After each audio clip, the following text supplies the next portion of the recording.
Halo, selamat malam. Selamat hari Jumat, yeay. Sudah hari Jumat berarti besok kita libur ya. Yang libur Jumat Sabtu selamat. Besok bisa weekend, bisa jalan-jalan, bisa istirahat, atau bisa melakukan aktivitas yang sudah direncanakan. Seneng banget kita balik lagi nih di live Instagram Dikdok episode 63. Wow, gak kerasa ntar lagi mendekati ya, walaupun masih lama sih, cuman it's okay lah ya. Hampir berakhir nih bulan Februari. Dan malam hari ini kita akan bahas satu topik yang sudah viral. Jadi viralnya itu 3 hari yang lalu tuh viral banget teman-teman. Yaitu tentang ada bayi 1 tahun tapi udah obesitas. Jadi beratnya 27 kg. Nah, beruntung banget malam hari ini kita bisa ngobrol sama dokter spesialis anak nih. Dan dokternya udah bergabung. Hai dokter Dian. Nah, sebelum aku bahas lebih lanjut, aku mau ingetin teman-teman boleh banget nih ajak teman-teman yang lain buat nonton Instagram live maratonnya Dikdok. Kalau gitu kayaknya udah gak sabar ya. Ini hai Ijong. Oke, aku tulis topiknya dulu kali ya, sambil teman-teman ajakin nih sebanyak-banyaknya buat nonton live Instagram malam hari ini. Topiknya malam hari ini adalah ternyata bayi bisa obesitas. Wow.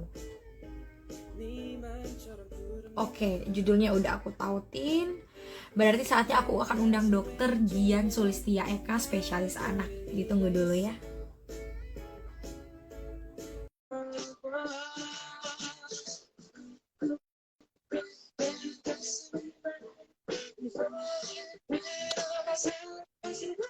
Halo dokter. Sudah belum ya? Selamat malam dok. Lagi ini ya, cobain kamera dulu. Oh iya. Sudah join ya Mbak ya? Sudah bisa Udah. ya? Oh ya, oke. Ini dokter pasti angle-nya aja sih dok, mau di tengah apa memang mau di pinggir kayak gitu. Sekalian kalau mau pakai pencahayaan juga bisa. Oh ya, oke. Tunggu bentar ya. Ya. Nah teman-teman, sambil nunggu dokter Dian nih, kita lagi tes dulu, cari ya, posisi yang paling nyaman gitu. Teman-teman, malam ini adalah Dikdok episode 63. Jadi kita lagi ada program nih namanya Instagram Live Marathon, dan tujuannya adalah kita mau ajak lebih banyak teman-teman yang mau nonton sharing kesehatan melalui Instagram Live. Dan ini adalah episode spesial juga karena ini perdana nih Dokter Dian Eka Sulistia, Dian Sulistia Eka gitu bergabung di Instagram Live. Walaupun kalau teman-teman kepoin, Dokter Dian pernah nih ngisi materi di reelsnya Dikdok gitu. Nah ini dokternya udah ready, udah enak dok dapat posisinya. Sudah kayaknya. Sorry. Oke, nggak apa-apa dok. Nah, Dokter Dian apa kabar? Ini di sana Wita loh guys, jam 9 Iya, loh. jam 9 malam Mbak Ivo ya, benar. Makasih banyak dok. Dokter, ini suatu kehormatan juga buat saya. Dokter Dian mau nih berbagi sharing tentang topik yang lagi rame banget dibahas tentang bayi viral 1 tahun yang 27 kilo. Nah, sebelum kita bahas itu dok, saya mau ajak nih teman-teman kenalan dulu sama Dokter Dian. Boleh dokter sharing? Dokter nih sebenarnya prakteknya di mana aja, baik online atau offline kalau ada. Dan sekarang kesibukannya apa aja nih? Oh iya. Oke, jadi saya dokter spesialis anak di Rumah Sakit Kenak Medika itu di Gianyar, Bali, dan kemudian juga berpraktek di klinik anak Kidos Imunos itu di Denpasar. Jadi klinik yang melayani vaksinasi anak, juga ada dokter gigi anak dan baby spa begitu. Oke, berarti Denpasar bener ya Wita, udah jam 9 dok. Aduh makasih banyak dokter. Gak apa-apa. Ini dulu ya, tenang ya. Iya. Oke. Jadi teman-teman kayak tadi teman-teman mungkin yang nonton lagi di Denpasar boleh banget nih mampir ke kliniknya Dokter Dian, ada Kidos Imunos. Jadi dia ada vaksinasi anak, bisa home care juga. Dan ya ini spesialis anak semua ya, ada gigi, ada dokter anaknya. Jadi enak langsung datang itu bisa treatment semuanya gitu. Di Denpasar tapi ya. Wah jauh juga kalau saya dari Jakarta. Jauh ya. Dok, ini karena dokter memang udah spesialis anak, kita tepat banget nih nanyanya ke dokter Dian. Ternyata bayi bisa obesitas. Dulu itu kan sempat ya dok, tapi dulu bukan bayi, dulu kan kayak masih 3 tahun, 4 tahun, 5 tahun pernah ya beritanya viral-viral juga. Ya, nah, kali ini tuh bayi dok, 1 tahun lagi. Saya kaget juga sih dok. Nah, sebelum kita bahas berita itu, kita mau bahas dulu dok. Emang emang mungkin ya gitu bayi itu obesitas, atau dokter memang pernah menemukan bayi itu udah banyak sih dulu obesitas, cuman sekarang aja yang viral. Ya, ya, ya. Ya, oke. Jadi sebenarnya obesitas itu kan suatu gejala malnutrisi ya. Jadi malnutrisi itu bisa gizi kurang, bisa gizi buruk, dan juga bisa kelebihan berat badan atau yang kita sebut dengan obesitas.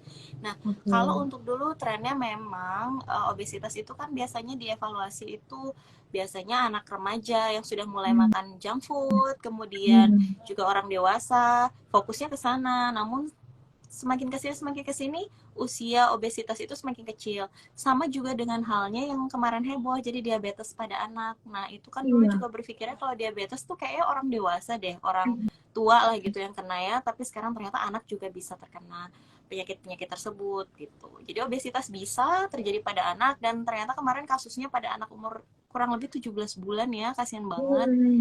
ya gitu. Iya. Mm-mm. Oke, dan itu di Bekasi loh, Dok. Ah, Maksudnya masih ya, daerah-daerah sini ya, bukan yang ya. Mm-mm. deket dari dokter. Ya, Ah, oke, oke. seharusnya kayaknya untuk ke fasilitas kesehatan kita pikirkan kayaknya nggak susah ya aksesnya ya Mm-mm. kalau di Bekasi. Oke. Jadi gini dok, kan penasarannya itu kayak nggak mungkin kan dia tiba-tiba itu membesar kayak gitu, maksudnya beratnya over 27 kilo, padahal seharusnya ada indikator kalau 17 bulan itu harusnya di antara ini sampai ini gitu ya dok, ada hitungannya lah ya pasti ya gitu. Nah, apakah ini memang karena yang dibiarkan terus-menerus gitu, atau gimana sih sebenarnya proses obesitas kalau sama bayi ini dok, masih bayi ya kita katakan? Ya. Mbak Ivo tadi putus-putus tapi sekarang lancar ya. Ah, udah lancar. Proses obesitas pada bayi itu biasanya karena apa dok? Padahal kan dia masih ASI ya harusnya, tapi beda Ya, case ya dok sama yang ini. Ini kan ya, ya, katanya memang karena ibunya nggak produksi ASI gitu. Nah, kalau ya. case-case yang pernah terjadi itu biasanya karena apa dok? Ya, jadi pada dasarnya kan obesitas itu terjadi karena ada kelebihan asupan yang kemudian disimpan sebagai lemak. Nah, jadi Hmm. apapun itu yang menimbulkan kelebihan asupan dan kemudian tidak dibarengi dengan aktivitas fisik, kemudian pengeluaran energi yang berseimbang akan menjadi Hmm. obesitas.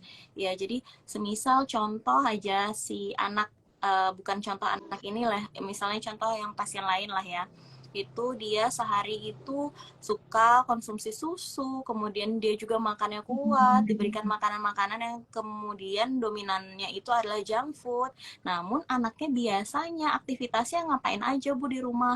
Oh, biasanya tiduran aja dok sambil nonton TV. Nah kan, jadi antara asupan yang banyak kemudian tidak dibarengi dengan pengeluaran yang juga cukup. Jadi kelebihan energi akan disimpan sebagai lemak, otomatis anak bisa obesitas gitu. Oke, apalagi kalau bayi, ya bayi aktivitasnya apa sih ya dok ya, makanya Iya, harus tahu menakar. Iya, iya, iya benar. benar-benar. Oke, oke. Nah, saya penasarannya dok, itu kan kalau kita bahas yang kemarin ya, itu kan katanya karena susu kental manis ya dok ya. Nah, Ya. boleh diceritain nggak dok, kalau misalnya memang ada case orang tua yang memberikan asupan selain ASI, yang Ya, itu entah apapun itu, sebenarnya takaran yang seharusnya anak bayi dapat itu anggaplah 1 tahun atau 17 bulan ini dok, berapa sih harusnya? iya, iya.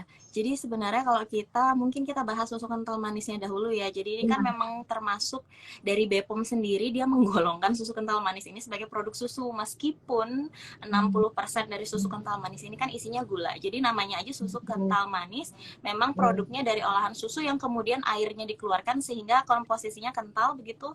Namun kemudian tidak ditambahin mikronutrien yang lain. Beda dengan susu formula. Kalau susu formula kan dia produk olahan susu, kemudian ditambahkan mikronutrien, zinc dan sebagainya sehingga menjadi suatu susu formula.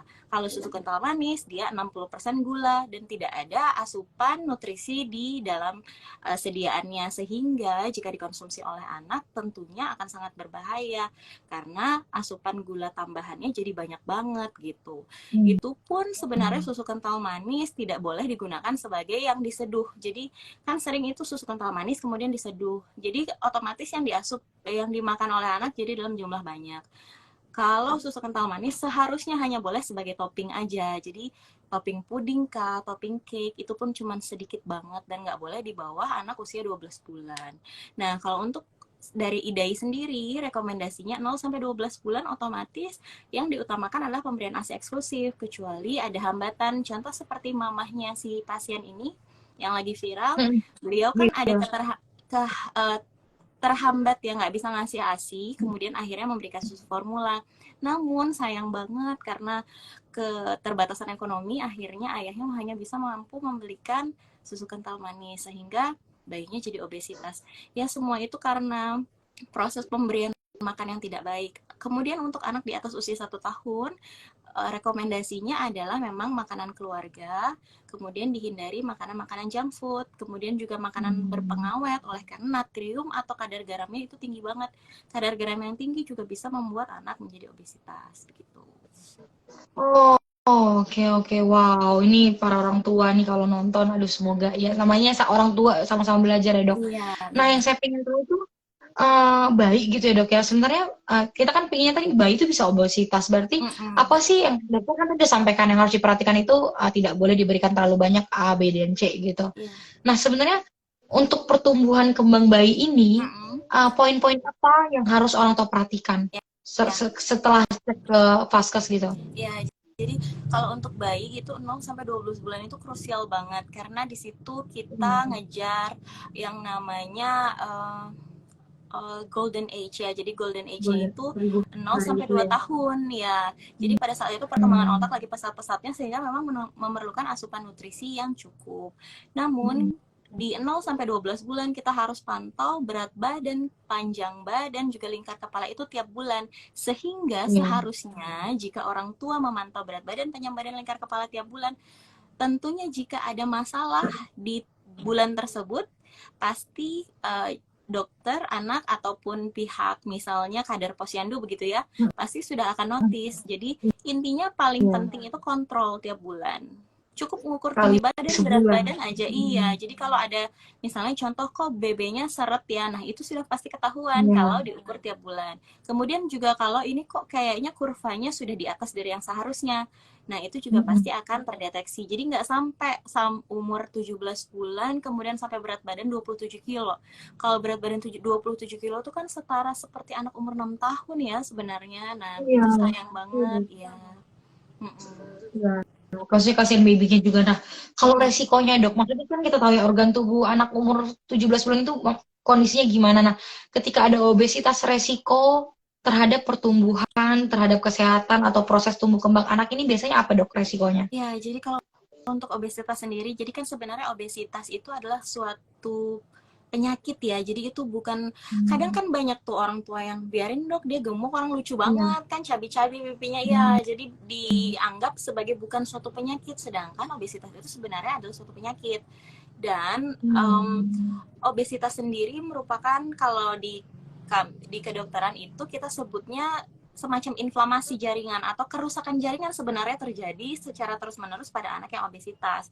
Tidak hanya anak ya, tapi dewasa juga. Oleh karena itu, anak yang obesitas, dewasa yang obesitas akan terpapar sama banyak banget penyakit. Dan umumnya anak yang obesitas akan juga bertumbuh menjadi orang dewasa yang obesitas. Anak yang obesitas pasti memiliki resiko untuk terkena contoh diabetes mellitus, penyakit gula ya, Hmm. kemudian yang kedua hipertensi atau penyakit tekanan darah Hmm. tinggi, dan kemudian ada namanya sindrom metabolik. Jadi sindrom itu kan merupakan Apa satu tuh dok? kumpulan gejala yang terdiri dari tekanan darah yang tinggi, kemudian juga pasien gangguan kolesterol. Jadi hiperkolesterol itu bisa banget terjadi pada anak, nggak cuman pada orang tua begitu. Jadi efeknya banyak banget untuk anak yang obesitas. Waduh, kasihan. Oke, dok, sebenarnya kalau dokter boleh share, emang udah banyak nggak sih dok kasus obesitas pada anak ini? Maksudnya kita biar tahu aja gitu faktanya sebenarnya di lapangan itu gimana? Ya, jadi kalau menurut data IDAI, kemarin memang obesitas pada anak itu meningkat banget, terutama setelah pandemi. Kenapa? Karena yang tadi, jadi asupan makanannya bertambah. Karena nggak boleh keluar kan, otomatis orang tua mensuplai anak-anak dengan cukup makanan, dan itu Hmm. pun mungkin didominasi dengan makanan yang tidak sehat. Iya. Kemudian yang kedua, aktivitas fisiknya nggak ada, karena anak nggak pernah keluar. Nah, jadi Tuh. memang Hmm. kejadian obesitas ini pada dewasa dan juga pada anak itu meningkat pesat, sehingga kemarin bahkan untuk diabetes sendiri yang juga terakibatkan oleh obesitas itu meningkat hingga 70 kali lipat dalam 10 tahun terakhir. Dimana ini memang suatu masalah yang serius untuk kita Hmm. tanganin bersama-sama gitu. Oke. Nah, Kalau kasusnya bayi yang ini ya dok, yang di Bekasi itu, Mm-mm. kalau misalnya dokter dapat pasien seperti itu, kira-kira itu gambaran treatment pengobatannya gimana sih dok? Ya, jadi pada dasarnya untuk tata laksana obesitas pada anak itu sedikit berbeda dengan tata laksana obesitas pada Hmm. dewasa. Kalau dewasa kan kita Oh. fokus ngurangin kalorinya, kemudian kita atur makan dan sebagainya. Kalau anak Mm-mm. beda, kenapa? Karena anak itu perlu bertumbuh. Jadi asupan nutrisi tetap diperlukan pada anak yang sekalipun dia Hmm. obesitas.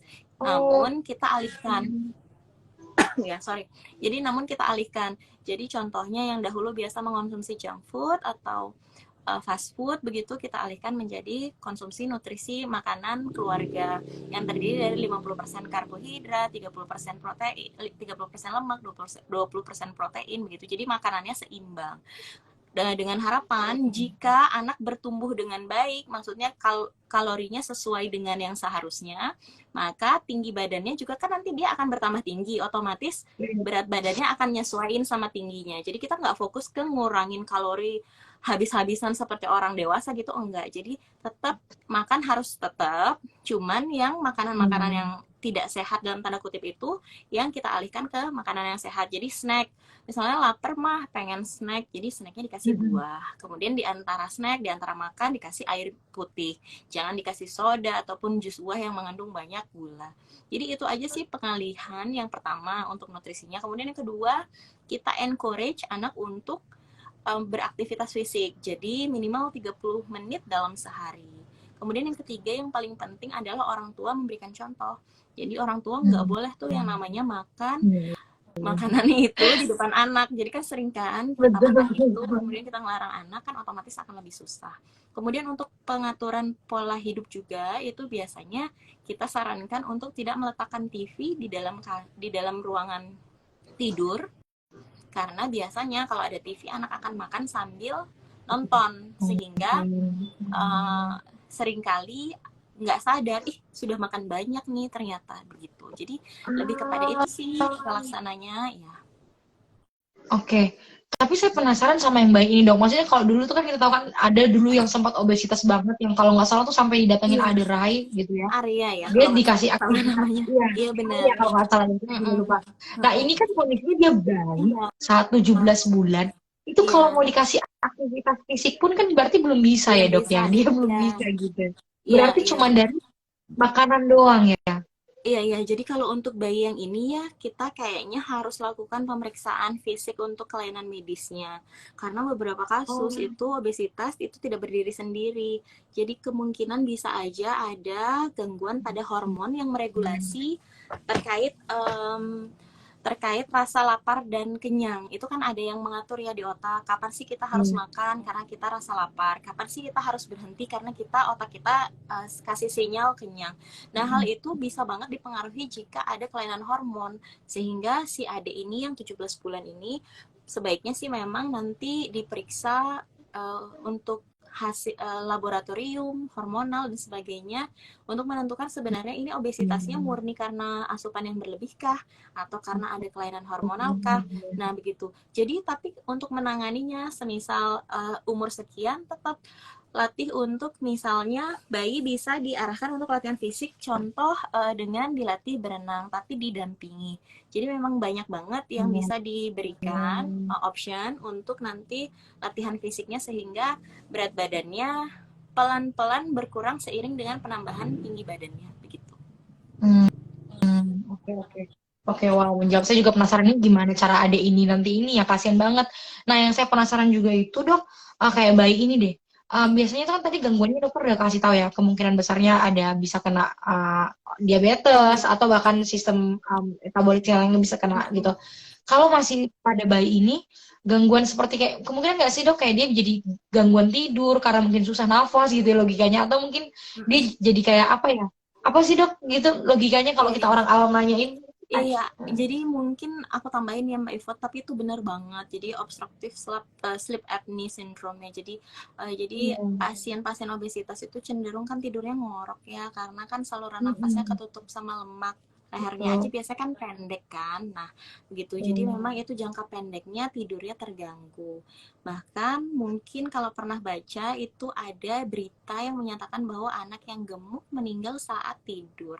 Jadi memang bisa Hmm. jika menghambat total, sumbatannya sifatnya total, itu bisa hingga menimbulkan anak sampai meninggal dunia.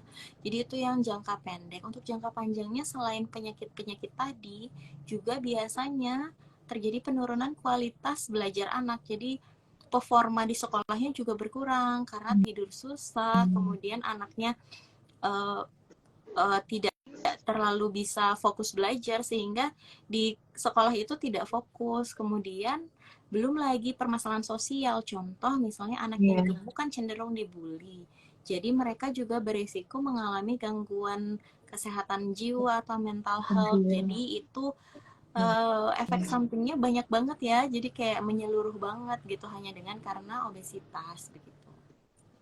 Hmm. Waduh, susah juga ya ternyata jadi orang tua ya.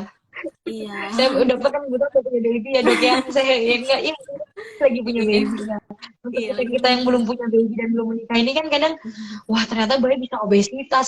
Padahal bukan yang dikasih makan terusan cuman karena ya kayak tadi pengganti gula mungkin dok tips Iya. mungkin gimana sih ada nggak dokter bisa kasih tips nih ke mama-mama yang sekarang lagi nonton atau calon mam gitu biar anak ini tetap tumbuh kembangnya itu sesuai dengan angka-angka yang sudah ada gitu harusnya. Iya, oke.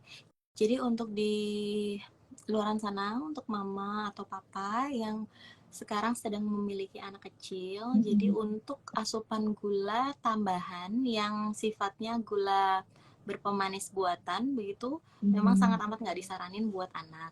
Jadi kalau untuk rekomendasi sebenarnya gula tambahan buat anak itu kurang lebih 30 gram atau 6 sendok 6 sendok makan per hari ya. Jadi nggak Oh, boleh terlalu banyak itu dalam sehari. Belum lagi terkadang minuman-minuman itu juga berpemanis, itu semua menambah asupan gula tambahan yang tidak dianjurkan.